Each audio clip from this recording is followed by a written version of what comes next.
Et donc ma conviction, c'est que je serai au second tour de cette élection. Voilà. Et qu'est-ce qui vous fait croire ? Il y a toujours un gros réac sur le plateau.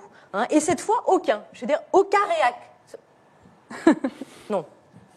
Non. Écoutez, j'avais en finir sur notre joyeuse quand même plutôt.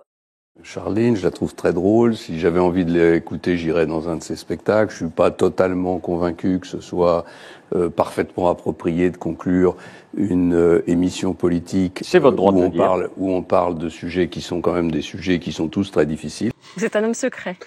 Je pense que la politique ne doit pas être mélangée avec la vie privée. Voilà. C'est une des explications du désamour des Français pour leurs responsables politiques. C'est-à-dire qu'il y a à la fois le sentiment donné que les hommes politiques sont pas suffisamment efficaces, c'est évidemment le premier reproche qu'on lui fait, mais en plus, non seulement ils sont pas efficaces, mais en plus, ils font les kékés en se montrant sous des tas d'aspects un peu starisés. Voilà. Vous aviez fait ? J'avais organisé une manifestation pour protester contre l'incompétence d'un professeur d'anglais. Mais non. Si.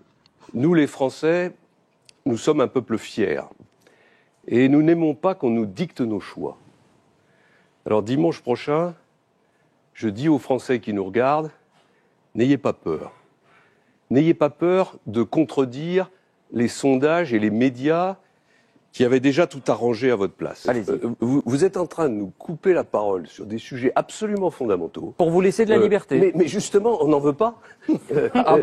On n'est pas des commentateurs, on n'est pas là pour s'interpeller les uns entre les autres. Il y a eu des discussions avant cette émission et c'est la position que vous avez prise. C'est tout le problème de la conception que vous avez de plus en plus de ces débats. C'est une conception qui est une conception en termes de spectacle, pas en termes de fond. Écoutez, je ne sais pas s'il y a eu beaucoup de spectacles ce soir. Je vous dis simplement, on a été au fond des choses. Mais je vous dis simplement que les Français, ils veulent savoir ce que le futur président de la République va faire en matière de santé sur les questions qu'on vient de balayer en 30 secondes.